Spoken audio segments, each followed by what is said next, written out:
पावसाळ्यामध्ये कुठल्याही भाज्या चांगल्या येतात. त्यातल्या त्यात तुम्ही जेव्हा टेरेसवर भाजीपाला लावता तर त्या भाज्या पण पावसाळ्यामध्ये अगदी छान येतात. तर काही ठराविक भाज्या ज्या आहेत ना, त्या अगदी सोप्या आहेत कुंड्यांमध्ये लावण्यासाठी किंवा सोप्या पद्धतीने आपल्याला वाढवता येतील. त्या कुठल्या ते आपण आजच्या व्हिडिओमध्ये बघणार आहोत. तुम्ही बघत आहात माझे यूट्यूब चॅनल बाग बगीचा मराठी. तर जुलै महिन्यामध्ये कुठल्या भाज्या लावायच्या ते आपण बघू. तर तशा भरपूर भाज्या लावता येतात. तुम्ही सगळ्याच भाज्या लावू शकता. पण माझा भाजीपाला टेरेसवर असतो आणि मग त्याच्यासाठी आता कुठल्या भाज्या लावायच्या, त्यातल्या त्यात वेलवर्गीय भाज्या कुठल्या लावायच्या ते आपण सुरुवातीला बघू. तर सगळ्यात सोपी माझ्या दृष्टीने जी भाजी आहे ना लावण्यासाठी वेलवर्गीय, ते म्हणजे कारले. कारल्याच्या वेलाला जास्त काही रोग पडत नाही, फळमाशी लागते मात्र.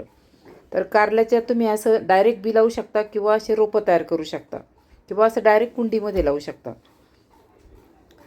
तर असे रोपं तयार करून घेतले ना की ते पण लावायला सोपं पडतं. आपण जास्त बी लावायचं आणि ते रोपं लावून द्यायचे. त्याच्यानंतर दुसरी भाजी आहे ही म्हणजे दोडका. दोडक्याचं पण तसंच आहे. तुम्ही डायरेक्ट कुंडीमध्ये त्याचं बी लावू शकता. जमिनीत लावणार असेल तर जमिनीत तर बीज लावा तुम्ही किंवा मग कुंड्यांमध्ये असे रोपं तयार करून घ्या छोट्या छोट्या. त्याच्यानंतर काकडी. आता हे काकडीचं बी आहे बघा. काकडीचे पण मी रोपं तयार करून घेतलेले आहेत.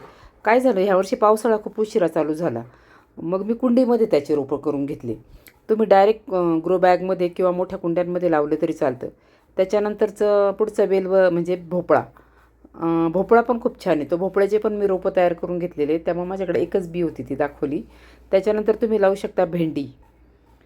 तर भेंडीचे कसे थोडेसे जास्त झाडं लावावे लागतात, पण साधारण 16 ते 18 इंचाच्या बॅगमध्ये तुम्ही भेंडी लावू शकता किंवा त्या उंचीच्या आणि त्या रुंदीच्या कुंडीमध्ये.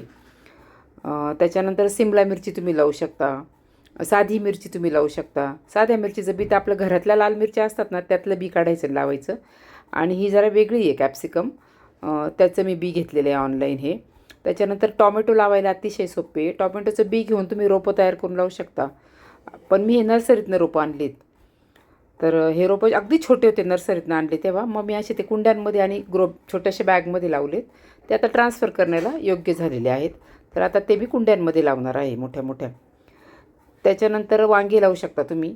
आता हे मी ऑनलाईन आत्ताच घेतले बरं काही सीड्स. हे अजून मला लावायचे, पण काही रोपं मी विकत घेतले. हे गावरान वांग्याचं रोप आहे, बी आहे.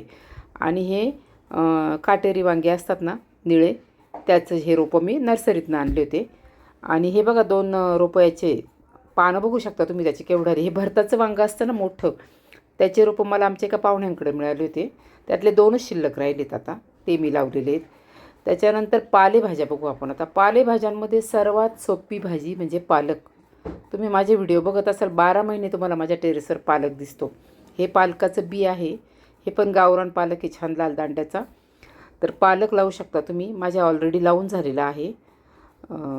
असं मोठ्या मोठ्या कुंड्या घ्यायच्या जरा रुंद, त्याला फार खोल कुंडी लागत नाही पालकला. त्यात पालक लावा. त्याच्यानंतर तुम्ही मेथी लावू शकता आता. तर मेथी पण अगदी छान येते घरी. पण मेथीला कशी जरा भरपूर जागा पाहिजे. मोठ्या मोठ्या पसरट कुंड्या जर असतील ना तर तुम्ही मेथी पण लावू शकता. त्याच्यानंतर आपण बघू, मला वाटतं कोथिंबीर लावता येते. तर आता हे धने आहेत, हे पण आपल्या घरात असतात किंवा विकत बी पण मिळतं. तर हे अख्खे धने आहेत. त्याचं आपल्याला स्प्लिट करायचे, म्हणजे ते फोडायचे, त्याचे 2 तुकडे झाले पाहिजे आणि मग ते लावायचे धने. धने मेथी हे लावताना तुम्ही थोडेसे भिजवले ना 4-5 तास आणि मग लावले ना, ते अजून छान उगवतात. त्याची उगवण क्षमता वाढते. त्याच्यानंतर काही एक्झॉटिक भाज्या तुम्ही लावू शकता, जसं की इथे लेट्यूस आहे. तर हे लेट्यूसचं पण मी बी टाकलं आहे. आणि ही कॅप्सिकम, ही पण स्नॅकी येलो म्हणजे वेगळी व्हरायटी. एक मला एक्झिबिशनमध्ये बी मिळालं होतं, तर ट्रायल बेसवर मी ते आणलं. त्याच्यानंतर पॉकचॉय, असं बरेच काही असतात. तुम्हाला त्याचे सिटीजमध्ये रोपं मिळतात. आता आम्ही राहतो ग्रामीण भागात, आम्हाला काही विशेष रोपं मिळत नाही. वांगे, मिरची, टोमॅटो एवढे असे ठराविक रोपं मिळतात. त्याच्यामुळं काही मी ऑनलाईन सीड्स घेते. कुठे याच्यामध्ये दिसलं आपल्याला एक्झिबिशनमध्ये वगैरे तर घ्यायचे आणि मग त्याचे रोपं तयार करायचे आणि लावायची. तर आता पाऊस चालू झालेला आहे. तुम्ही जुलैचा पहिला आठवडा तर आपला संपत आलेला आहे. तर लवकरात लवकर रोपं तयार करा किंवा रोपं आणा नर्सरीतनं आणि भाज्या लावून घ्या. म्हणजे त्याचे छान तुम्हाला रिझल्ट चांगले मिळतील. पावसाच्या पाण्यावर ते अतिशय छान वाढतात. रोगराई कमी येते. 15 दिवसातनं एकदा तुम्ही नीम ऑइलची फवारणी करत राहा. म्हणजे काही प्रॉब्लेम येणार नाही. व्हिडिओ आवडला असेल तर नक्की लाईक करा, शेअर करा आणि माझ्या चॅनलला सबस्क्राईब करा. थँक्यू.